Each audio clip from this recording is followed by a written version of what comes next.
Bienvenue, chers amis, à cette émission qui est malheureusement la dernière de la saison. J'ai invité pour vous celui que vous aimez et mon ami, Marc Dion. Bonjour, vous l'attendiez sans doute cette année. Tu t'es fait rare, Marc, cette année. Alors, bienvenue. Bien, merci bien. Je ne pouvais pas voir tous les changements qui se passent au Vatican sans t'inviter d'abord à nous parler de ton cher François qui a été pour toi tellement quelqu'un de marquant, de touchant. Ça a été mon pape. Ça a été ton pape. Hein? Tu en as connu plusieurs, mais celui-là, il t'a vraiment inspiré. Vraiment. Comment tu as réagi à son décès? Bien, le lundi de Pâques, en plein mystère pascal, on apprend son décès. Oui.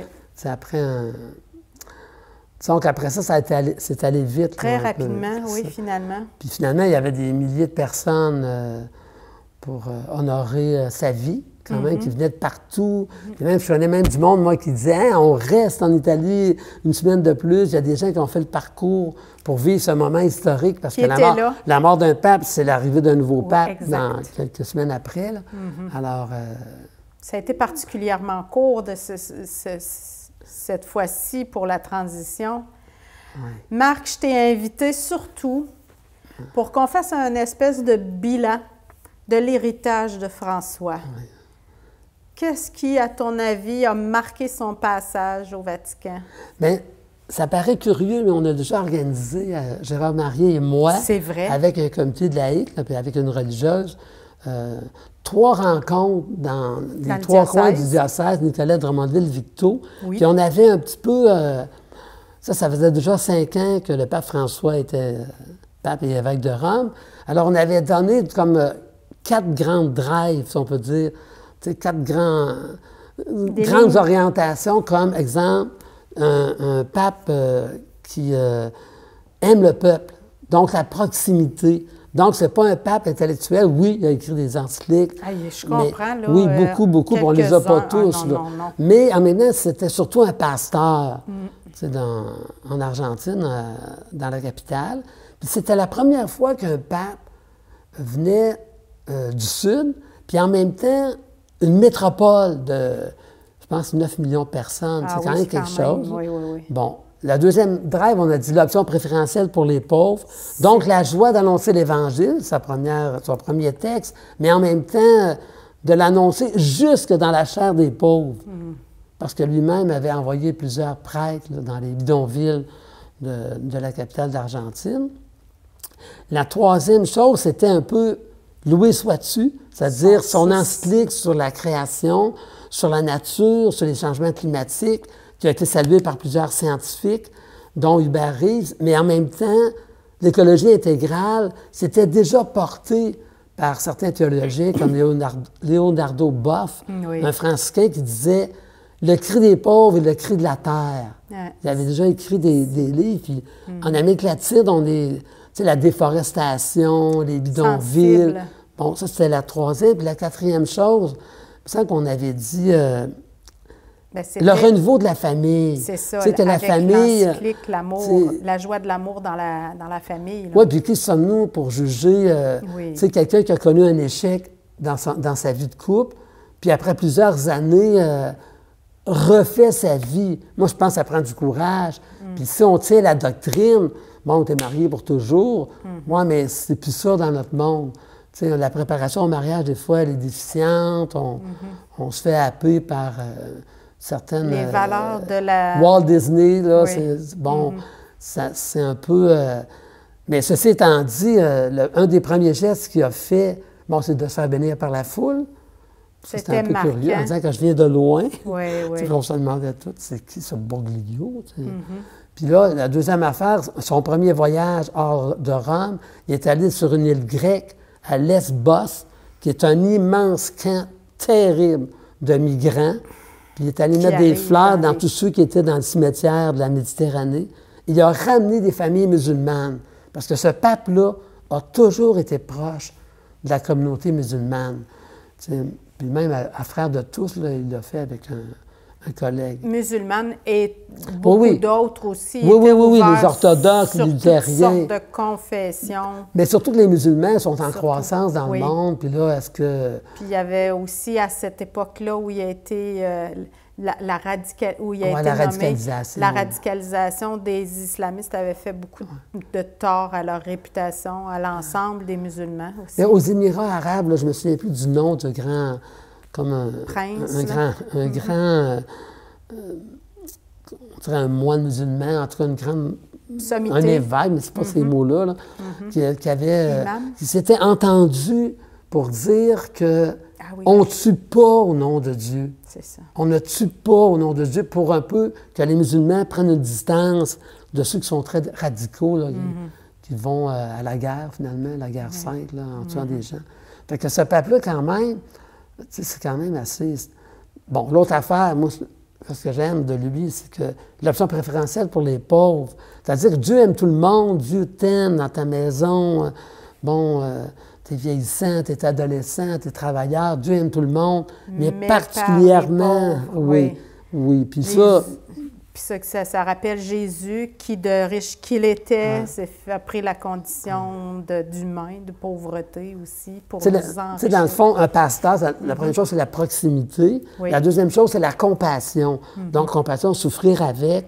Puis déjà, par son expérience en Argentine, il l'avait tatoué sur le cœur, c'est ça. La préoccupation. Comme là, le dimanche des pauvres, là, il y avait le dimanche de la parole, le dimanche des malades, le dimanche de la communication, le dimanche de la paix dans le monde. Mais là, il a amené le dimanche des pauvres. Puis nous, on n'a pas trop fêté ça, en tout cas dans notre diocèse, je ne sais pas trop, là. Mais de faire témoigner des personnes, de les servir, comme à Notre-Dame de Paris, là. Le cardinal qui était à Notre-Dame de Paris, il a fait une espèce d'immense banquet avec les meilleurs chefs de Paris pour servir. Puis le pape, qu'est-ce qu'il a fait? Il a fait comme un centre de sans-abri à Rome, pour les pauvres. Pour les plus pauvres de Rome, parce qu'il y a beaucoup de sans-abri dans le monde, surtout depuis la crise du logement, depuis 3-4 ans. La COVID. C'est ça, c'est ça. Alors, tu vois, c'est comme un peu des grandes orientations de ce pape-là. Puis moi, ce que j'aime, des fois on le critique, mais c'est un des papes qui a nommé le plus de cardinaux dans le monde. Là, des cardinaux, c'est 70 pays, là, ceux qui étaient là, pour l'élection du nouveau pape. Fait qu'on se dit, ouais, mais il a pipé la patente, tu dis. Quelle était, selon toi, son intention à nommer autant de cardinaux? Bien, à universaliser l'Église, parce que l'Église, c'est pas juste l'Église de l'Europe, c'est pas juste l'Église d'Amérique du Nord, c'est ça, des Allemands, des Polonais, des Français. Donc, parce que l'Église, elle se dit universelle. Il fallait aller chercher des gens de valeur, des croyants. Oui, exemple, le futur pape qui était au Pérou, mais qui venait de Chicago. Exemple, un cardinal en Haïti, ça ne s'était jamais vu. Certains coins en Asie, en Afrique. Et ce monde-là, nous autres, on pense qu'ils se connaissent. Ils ne se connaissent pas. C'est lui qui les connaissait. Oui, puis quand ils sont arrivés en conclave, il y a 9 jours, comme une prédication. C'est ça, pour un petit peu savoir quelle sorte d'orientation on va prendre. Ça ne dit pas telle personne, on va les lire, mais ça dit... le pape, il faudrait que c'est pasteur, il faudrait qu'il continue l'héritage de François. Tu penses que c'est un peu ça qui s'est passé? Oui. Tout après sa mort, il y a eu toutes les cérémonies entourant le décès. Puis ensuite, on est entré tout de suite en conclave. Oui. Dans les 9 jours de préparation. Puis, les cardinaux se sont rencontrés, ont fait connaissance, ont échangé. Oui, ils ont prié à tous les jours. Oui. Puis là, c'est sûr qu'ils se cachent, là, parce qu'il y avait 5000 journalistes dans le monde. Tu sais, quand on dit que l'Église, là, c'est désuet, c'est fini, c'est passé, bien quand même, là, pour ne pas le nommer, quand Trump il a été son deuxième mandat, il n'y avait pas 5000 journalistes du monde entier. C'est quand même le président de la plus grande puissance au monde. T'sais, ça veut dire que l'Église, elle a comme de la diplomatie dans plusieurs pays dans le monde. Tu penses que ça a joué dans l'élection? Oui, bien dans le sens que là, ce que les experts disent, parce que là, là, on est bombardés, quand on suit les sites de Rome, c'est ça, qui est-il, tout ça. Mais ils disent qu'après 5 tours, il a été élu, c'est en 2 jours, parce qu'on s'entendait, les cardinaux s'entendaient sur... Ça prend quelqu'un qui va poursuivre l'œuvre du pape François. Tu sais, il a cassé la baraque, un peu comme Jean XXIII au Concile, Vatican II, puis c'est un peu Paul VI qui a mis de l'ordre là-dedans, là. Tu sais, plus rationnel, plus posé. C'est ce qu'on dit de ce pape-là. Qu'il ferait une suite, une qui a l'intention de poursuivre l'œuvre de François. Je pense qu'on le sent déjà aussi depuis qu'on le voit, là. On sent qu'il a à cœur à peu près les mêmes enjeux que François. Il était allé prier, il est à la poursuite. Le lendemain, il est allé prier sur sa tombe. Tu sais, on voit, tu sais, c'est quand même... la plupart des cardinaux, ils ont été élus par François. Puis on dit que les cardinaux étaient plus conservateurs. Oui. C'est-à-dire qu'eux autres, qui n'aimaient pas du pape François, là, s'ils ne parlent pas assez d'avortement, de la contraception, condamner un peu les homosexuels, tu sais, la droite religieuse. Aux enjeux des femmes aussi. Mais on dit qu'il y avait une quinzaine. C'est donc le cardinal Burke, aux États-Unis, là, qui a fait même une pétition ouverte pour la démission de François. Oui, je me souviens. François, il était critiqué gros. Sais-tu, Marc, quand j'ai vu, on a dit c'est un Américain. Ouais. J'ai eu pour 5 minutes... Une frousse? Oui. Une inquiétude, une peur. J'ai été un peu inquiète. Je pensais que ça pouvait être lui, là. Mais là, ça aurait été, à mon sens, une catastrophe, là. Mais finalement, je l'ai vu et j'ai été touchée par ses premiers mots, la paix. Ben oui, la paix. Cet appel à la paix, qu'en penses-tu? Le Christ ressuscité vous dit la paix soit avec vous. Ben oui, les premiers mots de Jésus, donc centrés pas sur lui, mais sur le Christ, l'Évangile. Puis deuxièmement, le 8 mai, c'est la fin de la Deuxième Guerre mondiale. La journée qui a été élu pape, c'est la fin de la Deuxième Guerre mondiale qu'on remémorait. Alors, c'était de circonstances. Parce que le pape François, quand on regarde dans ses tweets, il y a un petit livre ici, les tweets du pape François, mais le pape François avait pris ça de Benoît XVI, un tweet. Avoir un compte. Un compte, puis... des petits messages oui, c'est ça, d'un petit percutants. paragraphe. Puis il avait beaucoup parlé que les armes se taisent à Gaza, que les armes se taisent en Ukraine, que la paix revienne en Birmanie, au Soudan, en Haïti, une espèce de guerre civile avec les gangs. Donc, le pape Léon XIV, il reprend ça dans son allocution de la paix. Puis l'autre affaire, c'est que au lieu de se bénir par la foule, comme le pape François a demandé à la foule de dire un Ave Maria, comme s'il mettait son ministère sous la protection de Marie. Puis en même temps, ça continue un peu la tradition du pape François sur le peuple de Dieu. Tu sais, comme la marche du pardon, comme nous, on va faire une marche là, pour clore le mois de Marie à Nicolette. Bref, ce qu'on appelle la piété populaire. Impliqué, c'était sa façon à lui d'impliquer la foule dans ses débuts, en leur faisant réciter le Je vous salue Marie. C'était une façon d'être béni aussi, d'être protégé par la prière des C'est ça, puis même tous ceux qui vont faire des stages, là, soit en Haïti, au Nicaragua, dans des... Je pense ici aux étudiants de la polyvalente, là, de l'école de Boisé. C'est assez surprenant de voir la croyance populaire chez les peuples en Amérique latine, mais aussi en Afrique, paraît-il. Bon, Léon XIV. Pourquoi Léon XIV? Pourquoi Léon XIV? Ouais. Parce qu'il y a eu un Léon XIII avant, qui avait fait une encyclique assez...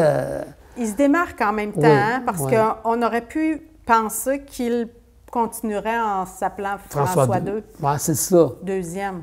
Non, mais moi, je suis bien content parce que Léon XIV, ça fait allusion à Léon XIII, qui avait écrit dans Le Monde moderne, en 1903, là, la première encyclique sociale. Tu sais, les chrétiens, on vit dans une société qui a des joies, des peines, des défis, des enthousiasmes. Puis une espèce de mise à jour. Tu sais, une mise à jour, pas de l'Évangile, mais une mise à jour des chrétiens dans ce monde-ci.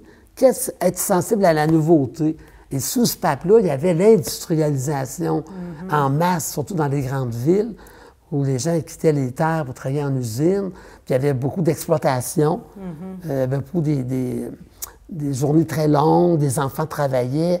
Lui, il a été pour la promotion des syndicats, ce pape-là. Tu sais, puis je ne veux pas parler contre le patronat, mais quand même, parce que là, c'était le bout du bout. C'était les pauvres qui étaient défendus par les syndicats. C'est sûr qu'il y avait la part du communisme, du socialisme en Europe, avec la Russie, tout ça. Alors là, il fallait qu'on prenne position comme Église, surtout une Église qui a un amour pour les pauvres. Bien là, alors, c'est ça. Puis là, ça veut dire, ça, c'est un peu les questions sociales. C'est l'Évangile social. Tu sais que je vous avais déjà un petit peu les 4-5 grandes orientations de l'Église. Parce que d'un pays à l'autre, c'est pas pareil. Tu sais, il y a des pays qui sont plus industrialisés, il y a des pays qui vivent plus dans l'abondance, il y a des pays où c'est la masse des gens qui sont pauvres, qui n'ont même pas de terre, qui appartiennent à d'autres. Bref, tu sais, des pays comme l'Afrique du Sud, qui ont passé avec Nelson Mandela dans toute une histoire de guerre entre les Blancs, les Noirs. Bref, moi, j'étais bien content, sérieusement. Puis en même temps, il vient de Saint-Augustin. C'est un disciple de Saint-Augustin. Parce qu'il est d'une communauté comme François, qui venait des Jésuites. Des Jésuites. Lui aussi, il est issu d'une communauté, d'une fratrie, d'une fraternité. Oui, puis la règle de Saint-Augustin, ça c'est bon pour nos prêtres, peut-être, là, pour le peu qu'il en reste, là. C'est dans le sens que Saint-Augustin, il aimait ça que les prêtres vivent ensemble et qu'ils aillent évangéliser ou qu'ils aillent rendre service dans la paroisse, ou qu'ils aient dans une grande ville, mais une fraternité entre... Ça va peut-être être bon pour mousser la dimension communautaire du christianisme.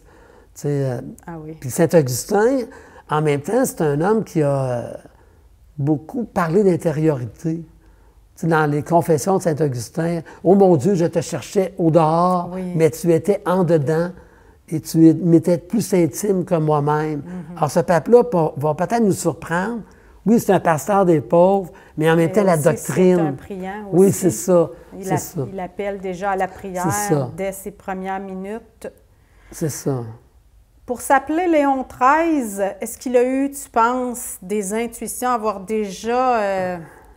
déjà ce nom un peu étonnant?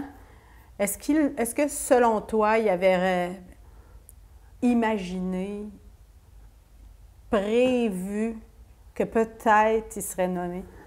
Ah, je ne sais pas. Je ne sais pas, mais il a dû sentir une lourdeur quand même au moment où... il paraît que les cardinaux ont applaudi. Quand ça faisait +1, 50 +1, là, les cardinaux ont applaudi avant la fin du vote. Quand même. Mais puis il n'était pas dans les 10-15 premiers. Non. Puis à RDI, il y a un prêtre, Gabriel Gingras, qui avait prédit que ce serait ce pape-là. Prévôt américain, c'est le seul dans tous les médias. Qui avait puis lui, il dit, il me semble qu'on est dû pour quelque chose. Un pape américain, mais missionnaire, aussi dans le phénomène Trump, là, puis toutes les comment on dit ça, les charges qu'on donne, des tarifs au monde entier, des fois un peu d'humiliation, accepter un avion de 400 millions. Le fait que ce soit un Américain, mais peut-être qu'il y a juste le titre d'Américain, parce que là, il vient quand même du Pérou, là. C'est de l'autre côté de l'Amérique. Ces 20 ans au Pérou, tu penses que ça a pu être déterminant pour lui? Oui. Puis l'autre chose aussi qu'on dit de cet homme-là, c'est que sa communauté l'a appelé un jour pour être supérieur de la communauté, pas supérieur, être responsable de la communauté des Augustins, qui est dans les 5 continents. Alors, c'est un homme qui a beaucoup voyagé, qui sait 5 langues quand même. Pour un pape, c'est un peu important. Puis, il a vu, supposons, des Augustins en Afrique, des Augustins en Europe, des Augustins en Amérique latine. Ça lui donnait déjà une dimension internationale.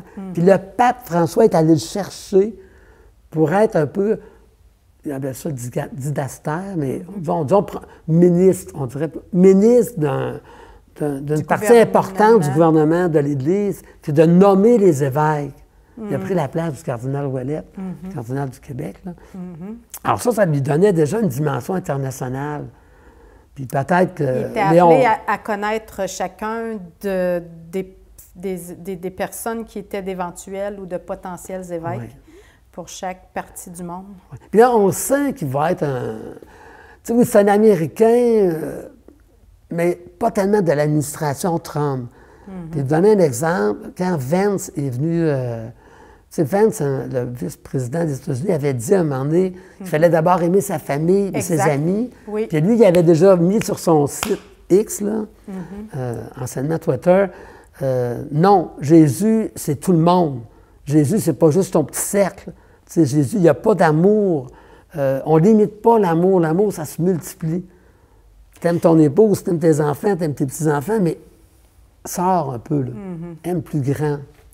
Il fallait qu'il réagisse parce qu'en plus, cette façon de penser-là, il lui disait qu'elle lui venait des écrits de Saint-Augustin. Pour lui, ce qu'il est, M. Prévost, je vais l'appeler Prévost à l'époque, c'était une double offense. Mal citer Augustin et mal citer Jésus, mal comprendre la portée des paroles. Mais même le pape François avait critiqué Vance en disant, les chrétiens, c'est des gens qui se penchent vers les pauvres et les malheureux. Entre autres, le pape François critiquait la façon dont l'administration Trump, les immigrants, l'enchasser au Salvador, prendre en otage les Haïtiens, supposons, pendant la campagne électorale. Bref, c'est toute une... D'ailleurs, c'est sa clé à Pape François. La clé du monde moderne dans Frères de tous, c'est la parabole du bon samaritain, 20 pages sur la parabole du bon samaritain, en demandant même aux chrétiens, soyez critiques par votre sentiment religieux si ça n'aboutit pas à toucher à la chair des pauvres, comme dit Pape François. Fait que, donc, dans le fond, qui est mon prochain? L'homme tombé en chemin. C'est ça. Puis les deux qui passent tout droit, c'est deux hommes religieux du temple. Alors là, il y a comme une espèce de... Tu sais, le Pape François, là, il a brassé la cage. Comme diraient certains jeunes dans des films, il a brassé la baraque. Fait que c'est sûr que son futur, Léon XIV, là, c'est ses premières journées, là, mais d'après moi, il va aller à l'ONU avant longtemps. Déjà, il y avait 200 personnes du monde entier, des premiers ministres ou des... à sa première messe. Oui, c'est quand même surprenant, là. Oui. Mais la diplomatie, ça va être un petit peu sa force. Peut-être plus... oui, c'est ça. Hein, sa force. Quelles sont tes espérances, Marc, pour l'avenir, pour l'Église qui s'en vient? Là, il faut terminer. Est-ce qu'il faut terminer le synode? Il faut que ce soit... Bien, la synodalité, c'est quand même... Puis lui, il a dit qu'il serait dans ce... C'est le legs de François, là. Oui, c'est ça. Synode. Non, mais de marcher ensemble, mais de marcher ensemble, pas juste des robes rouges. Comprends-tu? De marcher ensemble avec le peuple de Dieu. C'est un des grands thèmes qu'on a dit au début de l'émission du Pape François. C'est un peuple qui marche dans l'espérance que soyons tous un jour citoyens du monde. Tu sais, que moi, je n'ai pas à juger, comme disait Mère Teresa, oui, deviens meilleur bouddhiste, deviens meilleur musulman, toi, deviens meilleur chrétien. Tu sais, on n'a pas à juger. Puis quand même, Mère Teresa, elle avait été honorée par 21 grandes religions dans le monde lors de son décès.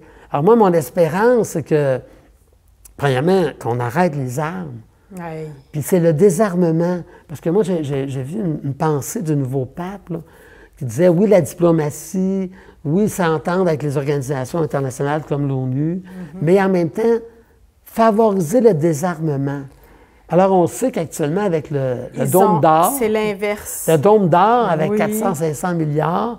Puis là, les Chinois ont dit, bien, c'est comme ça. Les Français qui veulent s'armer, puis tout le monde mais là, ça va être tout s'armer. un job, ça va être tout un travail. Il est à contre-courant de la tendance actuelle. Hein? Oui, c'est ça. Ouf. Puis ça va être quelque chose. Il va falloir qu'il parle... Parce que même le pape François avait critiqué, puis avait changé ça dans le catéchisme de l'Église catholique, la fameuse guerre juste. Ah oui?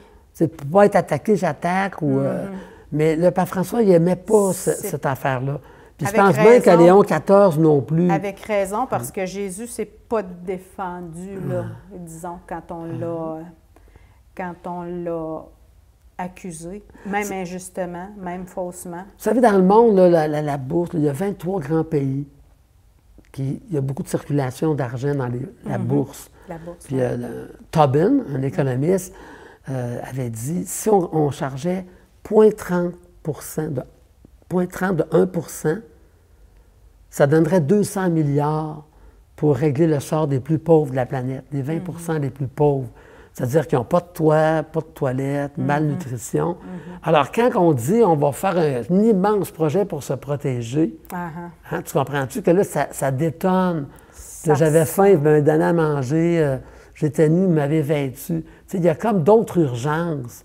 Mais c'est sûr que ça va faire grimper la course aux armements. Mais oui. Ça, tu comprends? Oui.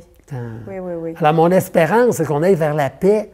La paix.